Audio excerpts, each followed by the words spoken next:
Thank you so much Ravi. Thank you and wish you good luck. Now Ananya స్పీ.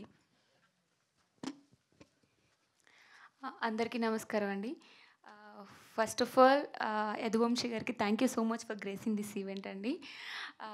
Vamsi గారు, మీరు ఈ cinema తీసుకున్న తర్వాత మా టీం అందరికీ ఒక నమ్మకం, బలం వచ్చింది. Thank you so much for all this. ఒక మంచి సపోర్ట్తో మేము ముందుకు వస్తున్నాము. ఈ సినిమా అనేది ఒక ఫుల్ మీల్స్ లాంటిదండి. అన్నీ ఉంటాయి, అన్నం, పప్పు, కూర, పచ్చడి అన్నీ ఉంటాయి. ఒక ఆంధ్ర మీల్స్ లాగా ఉంటుంది. అలా మా డైరెక్టర్ గారు దీన్ని డిజైన్ చేశారు.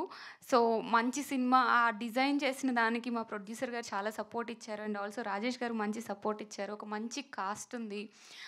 రవితేజ గారు కానీ, మ్యామ్ కానీ, సార్ కానీ అందరూ చాలా బాగా కష్టపడి, ఇష్టపడి పనిచేసాము. హ్యాపీగా నవ్వుకుంటూ వర్క్ చేసాము ఈ సినిమా షూట్ చేసినన్ని రోజులు. ఒక మంచి సినిమా అండి మీ ముందుకు వస్తుంది December 25th.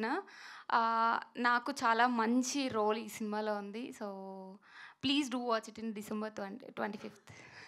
Thank you Ananya and wish you good luck. నా తెలుగు ప్రేక్షకులకి ఈ చిత్రాన్ని చేరువుగా తీసుకొస్తున్న, ఈ చిత్రాన్ని రిలీజ్ చేస్తున్న సో వంశీ నందిపాటి గారిని మాట్లాడాల్సిందిగా కోరుకుంటున్నాం.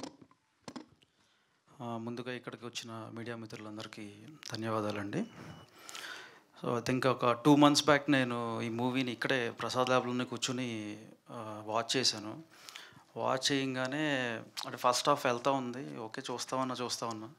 సెకండ్ హాఫ్ దగ్గరకు వచ్చేపాటికి ఆల్మోస్ట్ 10 minutes అయిన కాడి నుంచి స్టార్ట్ అయిందండి. అక్కడి నుంచి పేస్ అందుకుంది.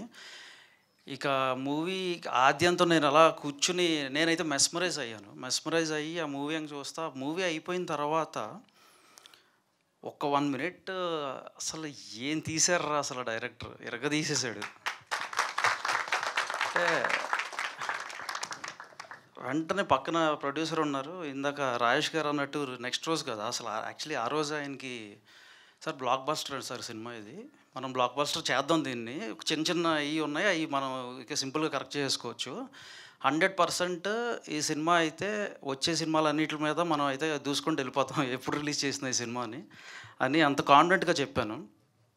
అంటే తర్వాత కూడా నాకు చాలామంది ఎందుకు ఎన్ని సినిమాలు చేస్తున్నావు కదా చిన్న సినిమాలు, ఎందుకు చిన్న సినిమా చేస్తున్నావు అంటే, చిన్న సినిమా పెద్ద సినిమా అని ఏముంటుంది, మళ్ళీ చెప్తున్నాను. ఇదే కంటెంట్ కొడితే ఎలా ఉంటుందో ఇక్కడ మా వంశీ ప్రూవ్ చేశాడు. Thank you Vamshi. ఇలాంటి వాళ్ళందరికీ నమ్మకం ఇచ్చినందుకు, మేము కంటెంట్తో వస్తే మళ్ళీగా దాన్ని సక్సెస్ఫుల్ చేసి చూపిస్తా ఉన్నందుకు తెలుగు ప్రేక్షకులు కూడా థ్యాంక్ యూ సో మచ్ అండి. సో అంటే మనం బేసిక్లీ సూక్ష్మదర్శిని అని ఒక చిన్న మూవీ వచ్చింది, రీసెంట్గా చూశాను నేను ఒక 2 days బ్యాక్. సో అంటే మలయాళం ఫిలిం మేకర్స్